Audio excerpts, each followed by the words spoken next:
Hello, I'm Manju. Welcome to Sharing Cooking Secrets.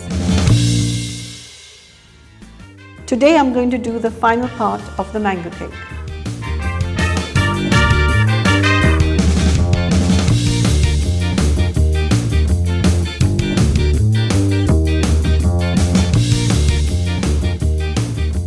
So our cake has cooled down. So I'm going to cut this cake into 3, and yes, it has cracked a little bit, but that's fine. And you'll see a lot of chefs, they just chop this off and they throw it away, but I really like the taste of the top, so I'm not going to take this off. I'm just going to leave it. So I'm going to kind of cut one slice off from here.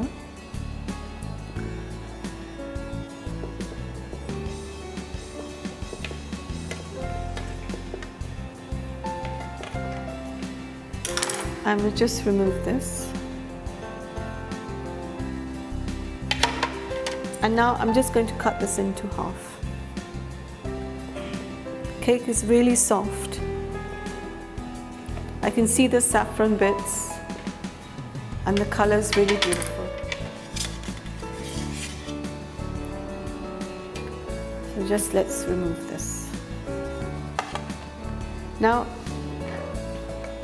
this is going to be my bottom layer, and I'm going to just soak it with sugar syrup.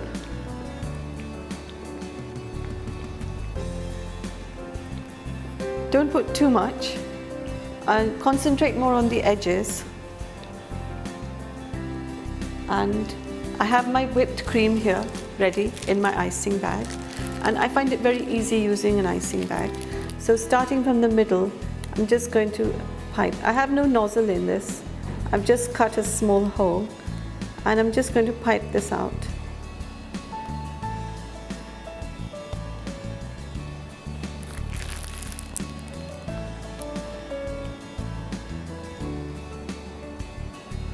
And you can pipe this out right to the edge, because we're going to cover the cake fully with the cream.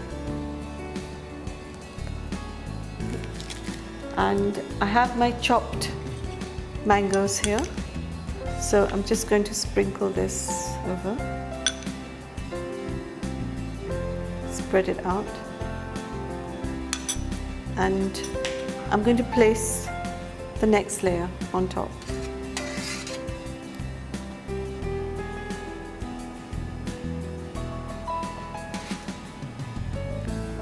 Make sure it's done correctly. Just press it down, go to eye level, and just make sure it's just spread out nicely. And we'll just soak this again. Eggless cakes are very crumbly. You see a lot of crumbs falling here and there. And just going to repeat the same thing with the cream. You pipe it round,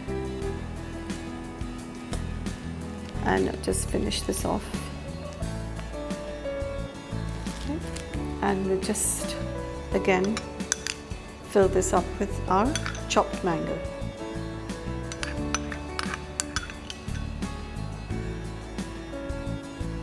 Okay, that looks good. And now we'll just place our last one. And what I like to do is I'll turn this over, so this will be my top, and put this here. Press this down again, looking good, and just put our sugar syrup again, concentrating on the edges more. And we don't want to put too much. And now we're going to cover the entire cake with cream. Now I'm going to apply a little bit of cream on the sides and on top, and we're going to give a crumb coat. The crumb coat is a good idea because it makes the crumbs stick on the cake. So the second layer of icing that you do will be really neat and clean. So the first layer will be just a very thin layer of cream. So I'm just going to apply it like this. It's a very easy way of doing it.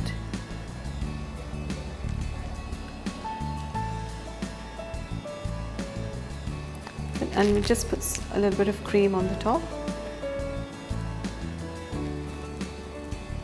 I think that will do.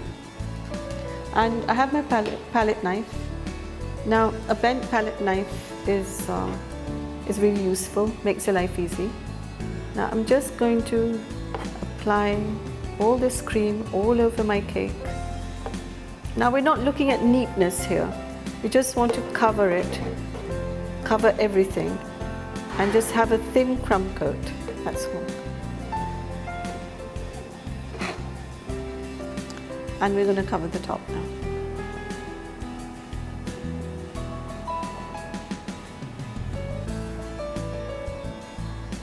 Basically, the sponge should not show too much.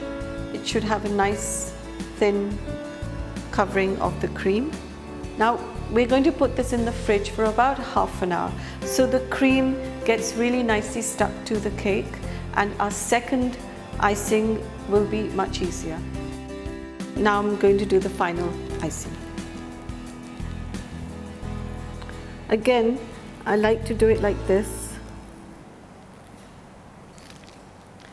and with my palette knife I'm going to be very careful this time. I don't want the sponge to show, and the sponge should not be mixed with the cream. It seems like a lot of cream, but I will remove some of it once I've covered it nicely. Now dipping it in hot water will help me get a really nice finishing.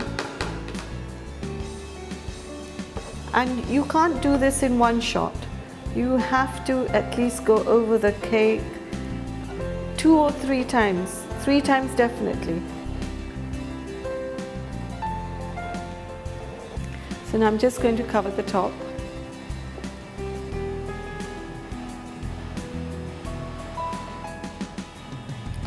Just trying to cover up all the sponge. So this way, just so cover the entire cake up nicely. This does take a long time, but it's worth it in the end. Now I'm going to do a comb on the side. So I have this instrument which is called a comb, and I've just soaked it in some hot water. So we'll just hold it like this, and I'm going to spin my rotating stand around.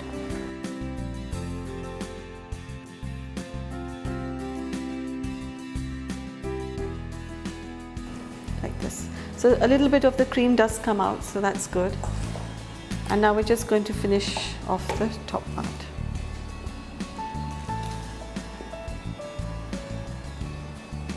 Don't worry too much about the top because it's all going to be covered with the mangoes. Okay. So I have my mangoes here. I've thinly sliced them. So slice them as thin as you can. And I have washed my hands, so you have to do this with your fingers. So we're just going to start from here, and we want half on the top and half on the side.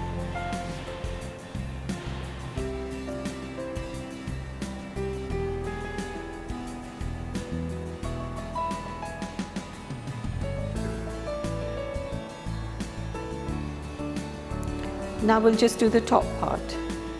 Now you will need quite a few mangoes. You need at least 3 mangoes to do this design. If you find this difficult, the best thing to do is just chop the mangoes and just place them on top. That really looks awesome as well.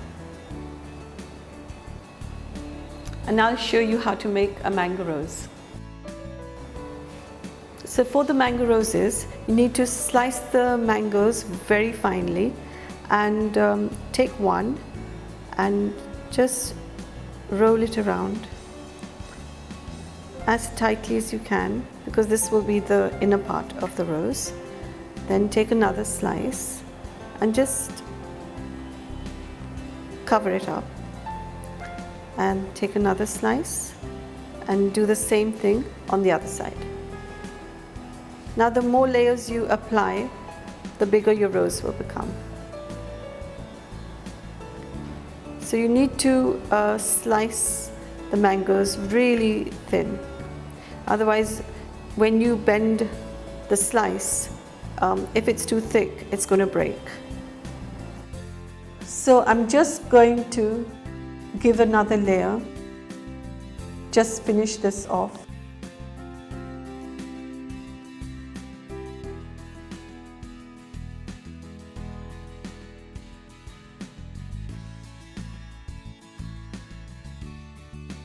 And now we'll just place the roses on top.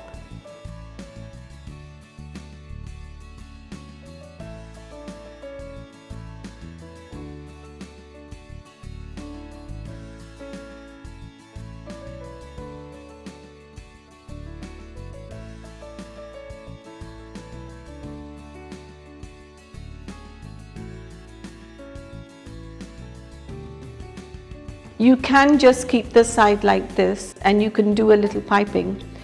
You can also do this. I'll show you.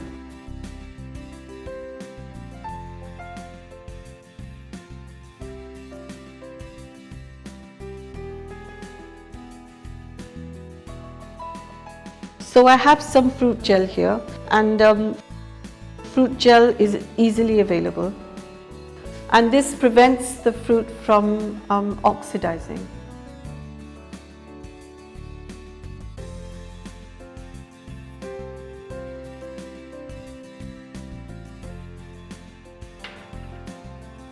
So that's done.